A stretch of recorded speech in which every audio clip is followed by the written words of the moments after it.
তোমার নাম বলো? রিঙ্কি দাস। আচ্ছা, তুমি কি করো এখন? আমি এখন পুলিশে চাকরি করি। আচ্ছা, তুমি কার কাছে এসেছিলে? গৌরবদার কাছে এসেছিলাম, কিন্তু আমি 2 বছর আগে খুবই অসুস্থ হয়ে গেছিলাম। হ্যাঁ, কি সমস্যা ছিল? করতে করতে বাড়ি চলে গেছিলাম। আচ্ছা, কি সমস্যা হয়েছিল? সমস্যা বলতে আমি কারোর সাথে মিশতে পারতাম না, বাইরে বেরোতে পারতাম না, হাঁটতে পারতাম না, বিছানায় শুয়ে থাকতাম। শয্যাশায়ী হয়ে গেছিল, তাই তো? শয্যাশায়ী হয়ে গেছিলাম। সেটা 2 বছর ধরে চলছিল? 2 বছর ধরে চলছিল। হঠাৎ এই গৌরবদার সাথে আমার পরিচয় হলো। হ্যাঁ,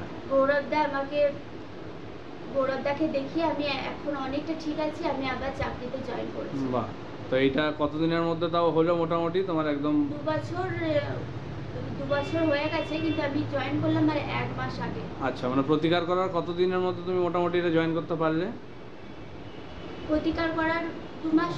2 মাসের মধ্যে মোটামুটি এখন জয়েন করেছো। এখন তাহলে অনেকটা আগের থেকে ঠিক আছে, তাই তো? অনেকটা সুস্থ আছি, আগের থেকে অনেকটা সুস্থ আছি। তো তুমি কোনোদিন ভেবেছিলে আবার চাকরিতে জয়েন করতে পারবে? আমি ভেবেছিলাম হয়তো কোনোদিনই আমি উঠতেই পারবো না, আমি দাঁড়াতেই পারবো না, আমার সব মেরুদণ্ড যেন ভেঙে গেছে এরকম ভাবছিলাম।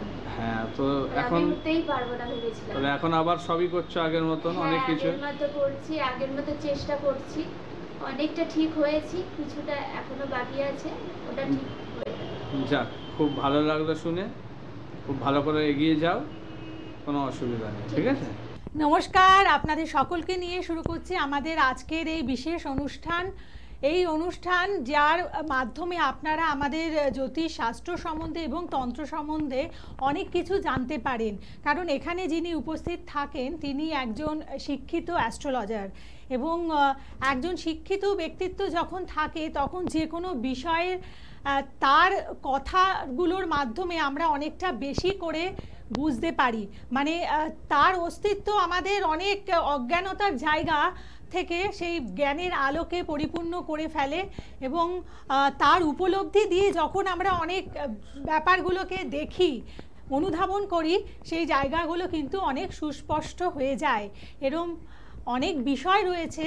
আজকের অনুষ্ঠানেও তিনি আপনাদের জন্য বিশেষ কিছু বক্তব্য রাখবেন, যেগুলো আশা করছি আপনাদের জ্যোতিষ শাস্ত্র সম্বন্ধে অনেক ধারণাকে একদম সুস্পষ্ট করে দেবে। আজকের অনুষ্ঠানে আপনাদের জন্য উপস্থিত আছেন জ্যোতিষার্ণব গৌরব। স্বাগত জানাই। নমস্কার। নমস্কার। আজকে আমি একটা গুরুত্বপূর্ণ জিনিস নিয়ে আলোচনা করব। সেটা হলো, আমরা অ্যাস্ট্রোলজারের কাছে যাই, গিয়ে বিভিন্ন রকম প্রতিকার করাচ্ছি, আমাদের যা বাধা বিঘ্ন সব কাটাচ্ছি, তারপরেও দেখছি কি আমরা, যে আমাদের সেই কাঙ্ক্ষিত ফল পাচ্ছি না, বা যতটা সাকসেস পাওয়ার কথা, যতটা যা ভালো হওয়ার কথা ততটা পাচ্ছি না, বা কোনো প্রবলেম থেকে যাচ্ছে, ঠিকমতো সলভ হচ্ছে না। কারণ প্রতিকার করিয়েও সলভ হচ্ছে না। বহু জায়গায় গেছেন, তারপরেও দেখা যাচ্ছে কি যে প্রতিকার করিয়েও সলভ হচ্ছে না। এর কিন্তু বিভিন্ন কারণ থাকে যে কেন প্রতিকারে আপনার ফল দিচ্ছে না। দেখুন, সঠিকভাবে যদি প্রতিকার করা হয় অবশ্যই ফল দেবে। তাহলে কেন দিচ্ছে না? অনেকেই তো ঠিকঠাকভাবেই প্রতিকার করছেন, তারপরেও হচ্ছে। দেখুন, তার কিছু কিছু কারণ আছে। যেমন আমি আগে একবার নবতারা চক্র নিয়ে আলোচনা করেছিলাম, তো আজকে সেই দিকটা আসছি না। আজকে আমি যেটা আসছি সেটা হচ্ছে আপনাদের রাজযোগকারক গ্রহ। কিছু কিছু লগ্নের বা রাশির রাজযোগকারক গ্রহ রয়েছে, অর্থাৎ সেই গ্রহগুলো যদি কোনোভাবে ড্যামেজ থাকে বা কোনো রকমভাবে যদি প্রবলেম থাকে, তাহলে কিন্তু আমাদের সেই সঠিক ফল দিতে পারবে না। আমাদের যতটা পাওয়ার, যতটা ডিজার্ভ করি, ততটা কিন্তু আমরা পাবো না। কখন না, যদি আমাদের রাজযোগকারক গ্রহগুলো প্রবলেম হয়ে থাকে। তো সেইগুলো বুঝতে হবে আমাদের, যে কোন রাশি বা কোন গ্রহের ক্ষেত্রে রাজযোগকারক গ্রহ কীরকম ফল দিচ্ছে বা কারা, এটা আমাদের চিনতে হবে। ধরুন, আমি অনেক কিছু প্রতিকার করে ফেলেছি, কিন্তু আমার রাজযোগ কারক যে গ্রহটা রয়েছে সেটা হয়তো ড্যামেজ বা নিচস্থ বা কোনো রকম অশুভ বা পাপগ্রহ দৃষ্ট হয়ে রয়েছে। তাহলে কি আমরা সেই ফল পাবো? পাবো না। আমরা কিন্তু সেই ফলটা কোনোভাবেই পাবো না। কারণ আমাদের রাজযোগকারক গ্রহ, যেটা রাজযোগ নামটা থেকেই বোঝা যাচ্ছে, যেটা আমাদের মানে রাজার তুল্য যোগ, অর্থাৎ মানে একটা দারুণ জায়গায় পৌঁছে দিতে পারে, সেই গ্রহটাই কিন্তু ড্যামেজ হয়ে বসে আছে আমার ছকে। তাহলে সেইটাই কিন্তু দেখা হচ্ছে না। এইটা কিন্তু একটা বড় কারণ যে আমাদের প্রতিকারে ফল পাচ্ছি না। তো দেখা যাক রাজযোগকারক গ্রহ কারা, কাদেরকে বলা হচ্ছে। সেটা জানতে গেলে আমাদের বুঝতে হবে দুটো জিনিস। এক হচ্ছে কেন্দ্র, আর একটা হচ্ছে ত্রিকোণ। আমাদের ছকের লগ্ন থেকে যদি স্টার্ট করি আমরা দেখতে পাবো 1, 4, 7, 10 এই 4টে ঘরকে বলা হয় আমাদের কেন্দ্র। এই 4টে ঘর হচ্ছে কেন্দ্র। সিমিলারলি ত্রিকোণ কারা? ত্রিকোণ বোঝাই যাচ্ছে 3টে অ্যাঙ্গেল আর কি, 3 কোণ। তো সেইটা কারা? সেটা হচ্ছে 1 নম্বর, 5 নম্বর আর 9 নম্বর। 1, 5, 9 এই 3টে ঘর হচ্ছে আমাদের ত্রিকোণ। এবারে কিছু রাশির বা লগ্নের দেখা যাবে যে কিছু গ্রহ আছে যারা তাদের কেন্দ্রপতিও আবার একই সঙ্গে ত্রিকোণপতিও। সে কেন্দ্রপতিও হয়ে আছে আবার ত্রিকোণপতিও হয়ে আছে, অর্থাৎ সে 1, 4, 7, 10-এর মধ্যে কোনো একটা ঘরে বসে আছে, অথবা তার 1, 5, 9-ও বসে আছে কোনো একটাতে। তাহলে এই যে জিনিসগুলো তারা কিন্তু সেই গ্রহগুলো কিন্তু তাদের রাজযোগকারক গ্রহ। সেই কারণে সবার ক্ষেত্রে কিন্তু আমরা পাই না রাজযোগকারক গ্রহ। তো সেটা দেখতে গেলে আমাকে বুঝতে হবে কাদের কাদের পাবো। যেমন আমি আসি একটা জিনিসে, সেটা হচ্ছে এবার একটা জিনিস মনে রাখতে হবে, দেখুন 1 সংখ্যাটা তো দুজনেরই আসছে, মানে কেন্দ্রপতিও আবার ত্রিকোণপতিও 1। তাহলে 1 নম্বর যে গ্রহটা সেটা আপনার জন্য ভালো দেবে, অবশ্যই আপনার ভালো সময় যাবে, বা লগ্নপতি যে সেই সময়টা আপনার জন্য কিছুটা বেটার দেবে যদি খুব একটা প্রবলেম না হয় বা দুর্বল না হয়। কিন্তু ওই 1 নম্বরটাকে কিন্তু আমাদের সংজ্ঞা অনুযায়ী আমরা কিন্তু এটাকে রাজযোগকারক গ্রহ ধরবো না। আমাদের রাজযোগকারক গ্রহ তাহলে কী হবে? 1 নম্বরকে বাদ দিয়ে যদি 4, 7, 10-এর মধ্যে থাকে, অথবা সেইটাই যদি 5 আর 9-ও থাকে, তাহলে কিন্তু সেটা হবে আমাদের রাজযোগকারক গ্রহ। তো সেক্ষেত্রে আমাদের বৃষ রাশির ক্ষেত্রে এবং তুলা রাশির ক্ষেত্রে এই দুজনের ক্ষেত্রে কিন্তু রাজযোগকারক গ্রহ হচ্ছে শনি। তো শনি গ্রহটা যদি এদের ক্ষেত্রে ড্যামেজ থাকে বা কোনো রকমভাবে প্রবলেম হয়ে বসে থাকে, অর্থাৎ ধরুন বক্রি হয়ে আছে, কিংবা ধরুন কোনো দুস্থান বলতে ষষ্ঠ, অষ্টম অথবা দ্বাদশ এই ঘরগুলোতে বসে আছে, অথবা আপনার নিচস্থ হয়ে আছে, বা কোনো পাপগ্রহ যুক্ত হয়ে আছে বা পাপগ্রহের দৃষ্টি পড়ছে, তাহলে কিন্তু শনিটা আমার ড্যামেজ। সেক্ষেত্রে কী হবে? আপনি যতই প্রতিকার করান আপনার সেই যে ভালো জায়গা যতটা পাওয়ার কথা ততটা কিন্তু আপনি পাবেন না। যতই খরচ করুন, যতই বাকি গ্রহের প্রতিকার করুন, যদি শনির প্রতিকার ঠিকমতো না হয় আপনাদের ক্ষেত্রে, বা শনিটা যদি ভালো না থাকে, আপনাকে কিন্তু শুভ ফল এনে দেবে না। আপনার অনেক ভালো জায়গা রয়েছে কিন্তু সেগুলো সব আটকে দেবে বা নষ্ট করে দেবে। তো এইটা হচ্ছে রাজযোগকারক গ্রহের কিন্তু একটা গুরুত্ব।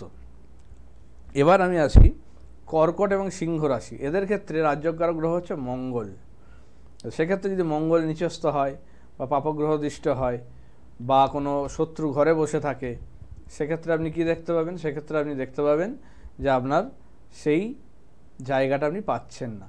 আপনি প্রতিকার করাচ্ছেন, বহু অ্যাস্ট্রোলজারের কাছে যাচ্ছেন, বারবার প্রতিকার করাচ্ছেন, কিন্তু তারপরেও একটা কিছু যেন কমতি রয়ে যাচ্ছে, অর্থাৎ আপনি সেই আপনার লেভেলটাতে পৌঁছতে পারছেন না যতটা আপনার পাওয়ার কথা। আপনি নিজে বুঝতে পারছেন যে আপনার এর থেকে অনেক ভালো জায়গায় যাওয়ার কথা, কিন্তু কি হচ্ছে? সেটা আটকে যাচ্ছে, তার আগে এসে থেমে যাচ্ছে, সেই স্টেপটাতে আপনারা যেতে পারছেন না। তখন কিন্তু বুঝতে হবে আপনার রাজযোগকারক গ্রহ কোনোভাবে দুর্বল বা কোনো প্রবলেম হয়ে বসে আছে। তো সেক্ষেত্রে কর্কট এবং সিংহ রাশির ক্ষেত্রে মঙ্গলের ওপর কিন্তু জোরটা খুব বেশি করে দিতে হবে। মঙ্গল গ্রহের কিন্তু প্রভাব এদের ওপর প্রচণ্ডভাবে পড়বে, কারণ এদের রাজযোগকারক গ্রহ হচ্ছে মঙ্গল। তো মঙ্গলকে ডিস্টার্ব করা চলবে না। যদি খারাপ থাকে বা মাঙ্গলিক দোষ থাকে, কোনো রকম প্রবলেম থাকে, তখন কিন্তু তাকে সেটা ঠিক করে নিতে হবে, না হলে কিন্তু সেই জায়গায় পৌঁছাতে পারবে না। তার বাধা বিঘ্ন প্রবলেমগুলো, আর্থিক জায়গা বলুন, বিভিন্ন রকম প্রবলেম তার কিন্তু সমস্যা করবে। দেখুন রাজযোগকারক গ্রহ তো লগ্ন বা রাশি, সেক্ষেত্রে তার ওভারঅল জায়গাটাকে কিন্তু ড্যামেজ করে দেয়। এইটা কিন্তু রাজযোগকারক গ্রহ। আর যেটা হয় সেটা হচ্ছে মকর এবং কুম্ভ রাশি। মকর এবং কুম্ভ রাশির ক্ষেত্রে কিন্তু শুক্র হলো রাজযোগকারক গ্রহ। তো সেক্ষেত্রে মকর এবং কুম্ভ রাশির জাতকদের যদি, রাশি বা লগ্নের জাতকদের যদি শুক্র গ্রহ কোনো রকমভাবে ডিস্টার্ব হয় বা নিচস্থ হয় বা কোনো রকম প্রবলেমের জায়গায় বসে থাকে, প্রবলেমের জায়গায় বলতে কোনো শত্রু স্থানে বসে আছে, বা কোনো অশুভ কোনো গ্রহ বা পাপগ্রহের দৃষ্টি পড়ছে বা তার সঙ্গে যুক্ত হয়ে আছে, সেক্ষেত্রে কিন্তু আমার শুক্রটা ডিস্টার্ব। তখন কিন্তু এদের প্রতিকার করেও কিন্তু ফল দেবে না যদি না শুক্রের প্রতিকার ঠিকমতো না হয়। রবি, চন্দ্র, বুধ এরা কোনো রকমভাবেই মানে এই ক্যাটাগরিতে পড়ে না, এরা কোনো রাজযোগকারক গ্রহ বা ইয়ে নয়, এটা একটা ব্যাপার। তাহলে যেগুলো বললাম যে বৃষ, তুলা এদের জন্য শনি, কর্কট সিংহ এদের জন্য মঙ্গল, এবং মকর কুম্ভ এদের জন্য হচ্ছে শুক্র। এই 3টে গ্রহ কিন্তু এদের ক্ষেত্রে, এই 6টা রাশির ক্ষেত্রে কিন্তু রাজযোগকারক গ্রহ। তো এইগুলোকে অবশ্যই গুরুত্ব দিতে হবে। এই ধরনের রাশি বা লগ্নের জাতকদের ক্ষেত্রে রাজযোগকারক গ্রহটাকে কিন্তু প্রচণ্ডভাবে গুরুত্ব দিয়ে দেখতে হবে। যদি কোনো রকমভাবে ডিস্টার্ব থাকে, সবার আগে এইটার প্রতিকার দরকার, না হলে কিন্তু তার কোনো জায়গায় ঠিক করতে দেবে না। এইটা গেল আমাদের রাজযোগকারক গ্রহের প্রভাব। আজকে আরেকটা জিনিস নিয়ে আলোচনা করব, সেটা হচ্ছে আমরা তো এই ধরুন 9টা গ্রহ নিয়ে দেখছি। 9টা গ্রহের মধ্যে দুটো হচ্ছে ছায়া গ্রহ, কেতু আর রাহু। এবার কেন এদের ছায়া গ্রহ বলা হয় সেটা আমার ইউটিউব চ্যানেল দেখলে আপনারা জানতে পারবেন। অ্যাস্ট্রো স্পিকার গৌরব বলে যে ইউটিউব চ্যানেলটা আছে, অবশ্যই সেখানে ফলো করবেন। সেখানে অনেক নতুন নতুন জিনিস আপনারা জানতে পারবেন। তো সেখানে অনেক এই ধরনের ডিটেলস নিয়ে আমি আলোচনা করি। তো সেখানে আপনারা দেখতে পাবেন কেতু আর রাহুকে কেন ছায়াগ্রহ বলে, কি প্রভাব, এগুলো নিয়ে কিন্তু আমি একটা ডিটেলসে আলোচনা করেছি। তো আমি এখানে আর ওইটা নিয়ে অতটা বলছি না। এখানে যেটা আসছি সেটা হচ্ছে এই 9টা গ্রহের প্রভাব তো আমরা জানি, দেখি যে রবি, চন্দ্র, মঙ্গল, বুধ এরকমভাবে সব আমরা দেখছি, এগুলোর প্রভাবগুলো আমরা জানি। কিন্তু আমরা গুরুত্ব দিই না যেগুলো, কোনগুলো, সেগুলো হচ্ছে ইউরেনাস, নেপচুন, প্লুটো। এগুলোর কিন্তু গুরুত্ব আমরা অতটা দিই না। ছক দেখার সময় এই জায়গাগুলো কিন্তু অতটা দেখি না। কিন্তু আপনি কি জানেন যে ইউরেনাস বা নেপচুন বা প্লুটো এরা আপনার জীবন বদলে দিতে পারে, একটা বিশাল চেঞ্জ এনে দিতে পারে, বা একটা দারুণ জায়গায় পৌঁছে দিতে পারে, আবার খুব খারাপ জায়গাতেও নামিয়ে দিতে পারে। যতই আপনার ভালো গ্রহ থাকুক, থাকুক, এরা যদি কোনো রকমভাবে ডিস্টার্ব বা ভালো জায়গায় থাকে, একটা মানে খুব র্যাপিড চেঞ্জ বা হঠাৎ করে একটা সাডেন চেঞ্জ বা কোনো হঠাৎ করে একটা ডাউন করে দেওয়া, সেই জিনিসটা কিন্তু করে দিতে পারে। তো এদেরকে কিন্তু অবহেলা করা উচিত নয়। আজকে আমি এই ইউরেনাস গ্রহের কিছু প্রভাব বা কিছু কম্বিনেশন নিয়ে আলোচনা করব। ঠিক আছে, যে কেন এটাকে দেখা উচিত। অনেক সময় দেখা যায় যে মাঙ্গলিক দোষ নেই, কেতুর কোনো প্রবলেম নেই, তারপরেও দেখা যাচ্ছে বিবাহিত জীবন টিকছে না।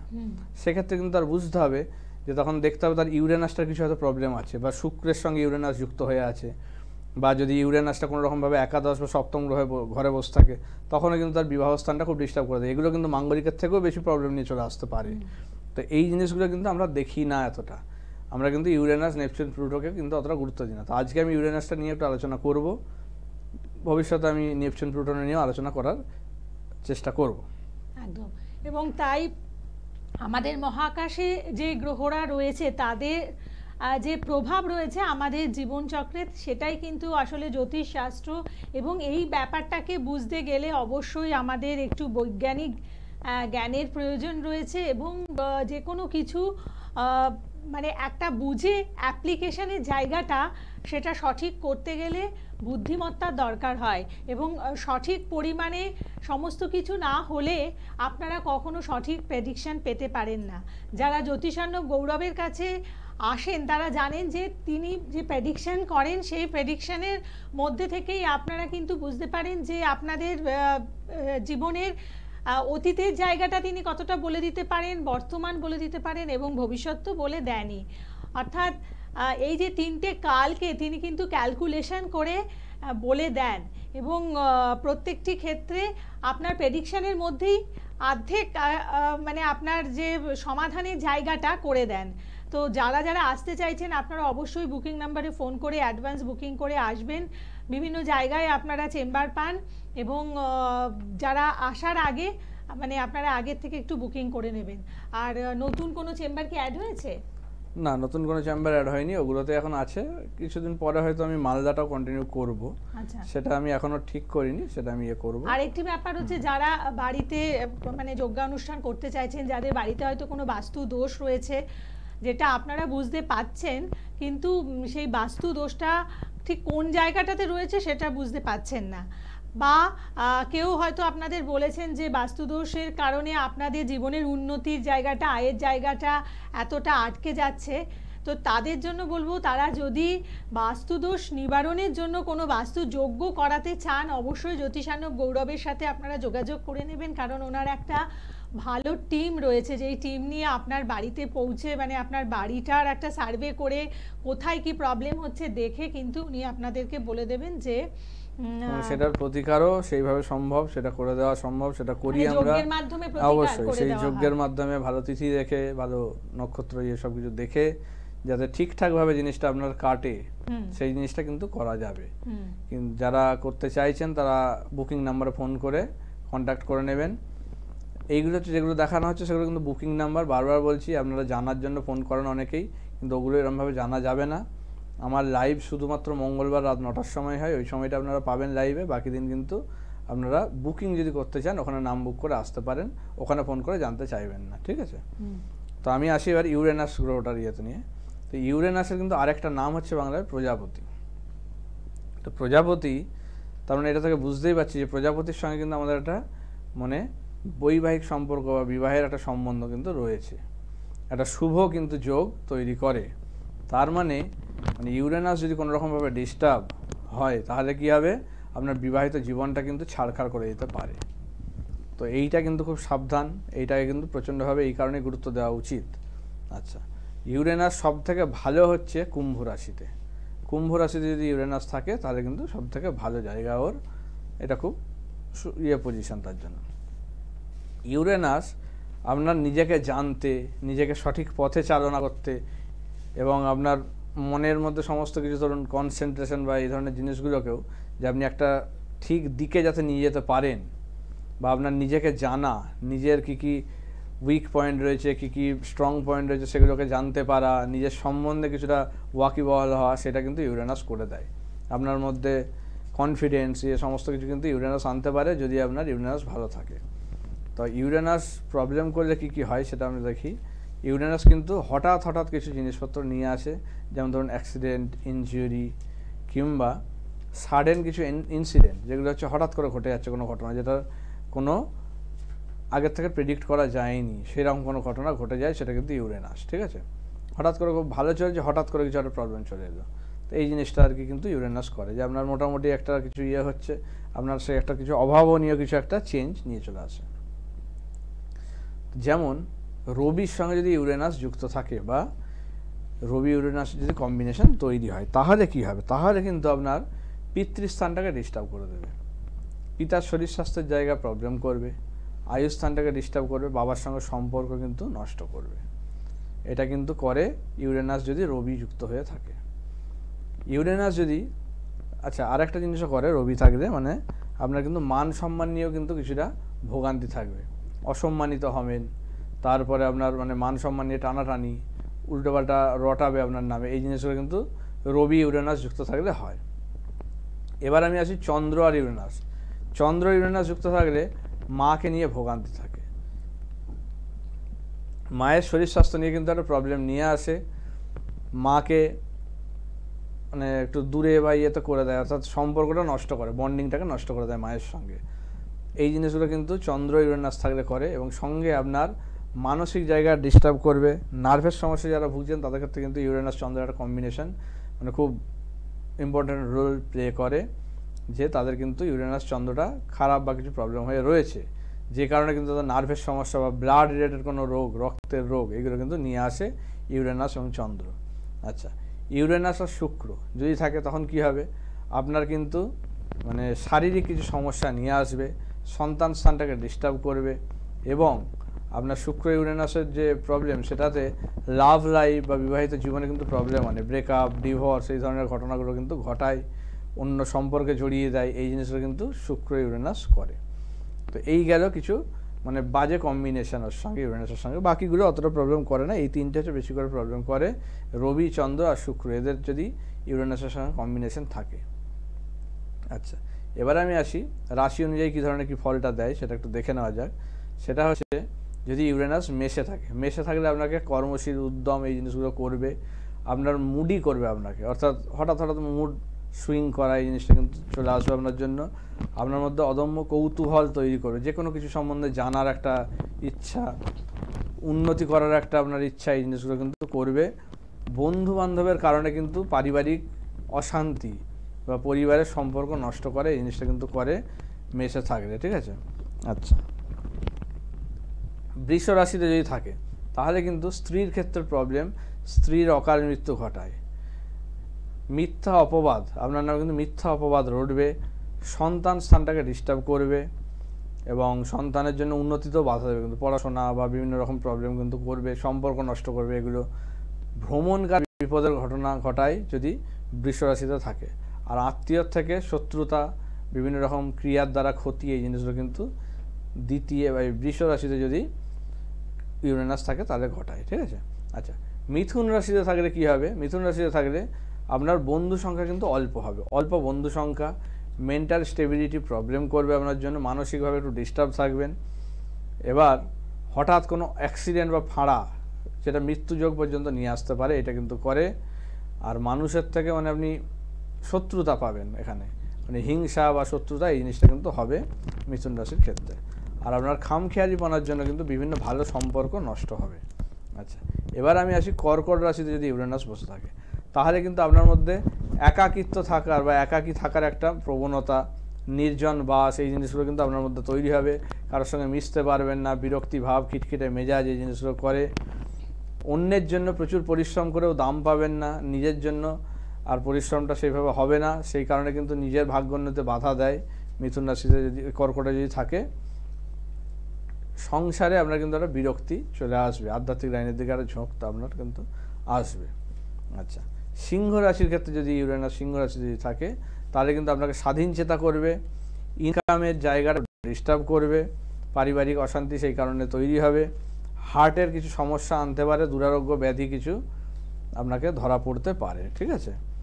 আর লোন বা ধার নেওয়া বা ধার দেওয়া এগুলো কিন্তু চলবে না সিংহ রাশি যদি ইউরেনাস থাকে, তাহলে কিন্তু আপনি সেটাতে প্রচণ্ডভাবে জড়িয়ে যাবেন, টাকা পাবেনও না, আর টাকা শোধ করতেও প্রবলেম হয়ে যাবে, জড়িয়ে যাবেন। ঠিক আছে। আচ্ছা, এবার যদি কন্যা রাশিতে যদি থাকে, কন্যা রাশিতে থাকলে আপনার কিন্তু প্রচুর যোগ্যতা থাকবে, কিন্তু সেটা কাজে লাগাতে পারবেন না। আপনার সেই জায়গাগুলো কিন্তু আপনার নষ্ট করবেন নিজের ইয়েতেই, প্রচুর বাধাবিঘ্ন পড়বে, বিভিন্ন জায়গা থেকে ডিস্টার্ব হবে, মানে হওয়া কাজও আটকে যাওয়া, এই জিনিসগুলো করবে। দাম্পত্য জীবনে কিছু অশান্তি বা সমস্যা নিয়ে আসবে। আধ্যাত্মিক লাইনে খুব ভালো যোগ, আপনাদেরকে আধ্যাত্মিক লাইনের দিকে প্রচণ্ডভাবে টানবে। যত বয়স বাড়বে তত কিন্তু আপনি সেই ঝোঁকটা আরও বেশি করে বুঝতে পারবেন, সবার সঙ্গে আপনি মোটামুটি মিশে চলতে পারবেন, একটা জিনিসটা করে। ঠিক আছে।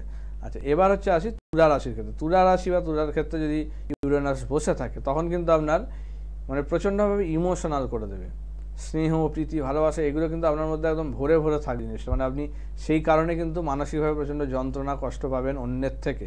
আপনার বেশি মানে ইমোশনাল কারণের জন্য আপনি কিন্তু আবেগের বশে অনেক কাজ করবেন, যেগুলো কিন্তু ভবিষ্যতে আপনাকে পীড়া দেবে বা কষ্ট দেবে। ঠিক আছে। আচ্ছা, প্রতিবেশীর জায়গা ভালো হবে না, প্রতিবেশী থেকে শত্রুতা, হিংসা, এই জিনিসটা থাকবেই, এবং ক্ষতি করার জায়গা থাকবে, সাবধানে থাকতে হবে, মারাত্মকভাবে ক্ষতি কিন্তু করতে পারে। আচ্ছা, এছাড়া গান বাজনার প্রতি কিন্তু আপনার একটা আকর্ষণ থাকবে। বৃশ্চিক রাশির ক্ষেত্রে কিন্তু তন্ত্র বা আধ্যাত্মিক লাইন একটা ভৌতিক ব্যাপারে কিন্তু আপনার একটা আকর্ষণ থাকবে, ওই দিকে একটা বেশি করে ঝোঁক নিয়ে আসবে। স্ত্রী ঘটিত কারণে কিন্তু অর্থ ব্যয়, মান সম্মান হানি, এই জিনিসগুলো ঘটাবে। অলসতা আপনার মধ্যে আসবে, যেটার কারণে কিন্তু উন্নতিতে বাধা হবে। দূর ভ্রমণ বা সমুদ্র যাত্রা করতে গিয়ে কিন্তু বিপদে পড়তে পারেন। ঠিক আছে।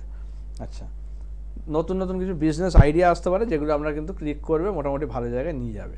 আচ্ছা, ধনু রাশির ক্ষেত্রে কিন্তু আইনি জটিলতা কিছু বাড়িয়ে দিতে পারে, আইনি জটিলতা, কথাবার্তার কারণে কিন্তু শত্রুতা প্রচণ্ডভাবে তৈরি হবে, একটু সাবধানে থাকতে হবে, ঝগড়া ঝামেলা থেকে একটু দূরত্ব বজায় রাখতে হবে। ঠিক আছে। এবং মানে আশাভঙ্গ হয়ে কিন্তু মৃত্যু যোগ বা আপনার মানসিক কষ্টের কারণে কিন্তু মৃত্যু, এই ধরনের জিনিসটা নিয়ে আসে।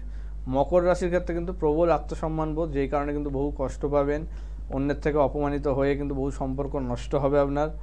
সম্পত্তি নিয়ে কিন্তু ভাই বোনদের মধ্যে একটা ডিস্টার্ব তৈরি হয়, এবং অতিরিক্ত উচ্চাকাঙ্ক্ষা আপনার কিন্তু দুঃখের কারণ হবে।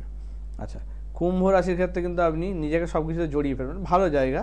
কুম্ভ রাশিতে ইউরেনাস থাকাটা খুবই ভালো, তো আপনাকে উচ্চ পদে প্রতিষ্ঠিত করবে এবং আপনার ভালো জায়গা তৈরি করবে, তীক্ষ্ণ বুদ্ধি করে, গভর্নমেন্ট জব বা ভালো পজিশানে নিয়ে যায়, এবং শেষ বয়সে আপনাকে তন্ত্রমন্ত্রের দিকে একটা ঝোঁক তৈরি করবে, এবং উচ্চশিক্ষায় খুব উন্নতি লাভ করাবে। মীন রাশির ক্ষেত্রে কিন্তু আপনার মানে ধ্বংসাত্মক চিন্তাভাবনা হবে, কিছু ডিস্ট্রাকটিভ চিন্তাভাবনা, নিজের কিছু ভুল সিদ্ধান্তের জন্য নিজের ডিস্টার্ব করে ফেলবেন, স্ত্রীর কারণে মনোকষ্ট পাবেন, এবং শত্রুতার কারণে শুভ কাজে কিছু বাধা পড়বে। ঠিক আছে। অনেক হওয়া কাজও আটকে থাকবে, এই জিনিসগুলো থাকবে। এবং উচ্চপদস্থ কোনো ব্যক্তির থেকে আপনি কিন্তু মানে সহযোগিতা পাবেন অনেক কিছু বিষয়ে, যেগুলো আপনাকে হেল্প করবে নানারকমভাবে। ঠিক আছে। আপনি কিছু ত্যাগ স্বীকার করবেন লাইফে, আর যুক্তিবাদী মনোভাব আপনার মধ্যে থাকবে। এই জিনিসগুলো কিন্তু ইউরেনাসের প্রভাব সব রাশিতে আমরা দেখলাম। ঠিক আছে। তাহলে আজকে আমরা বুঝলাম যে আমাদের সঠিক ক্যালকুলেশনের মাধ্যমে কিভাবে অনেক জায়গা থেকে মানে সঠিক সিদ্ধান্ত নেওয়া যায়, এবং তাই একজন অভিজ্ঞ জ্যোতিষ ব্যক্তিত্বের কাছে এসে অবশ্যই আপনাদের একটু পরামর্শ নিতে হবে, তাহলে জীবনের অনেক সমস্যার সমাধান আপনারা কিন্তু নিজেরাই করতে পারেন, এবং প্রত্যেকটি সমস্যার সমাধান করে এবং সঠিক সময়ে সঠিক সিদ্ধান্ত নিয়ে আপনারা সকলে ভালো থাকুন, এবং যে কোনো সমস্যার ক্ষেত্রে অবশ্যই আপনারা যোগাযোগ করুন জ্যোতিষানুক গৌরবের সাথে। আজকের পর্ব এতটুকুই। নমস্কার। নমস্কার।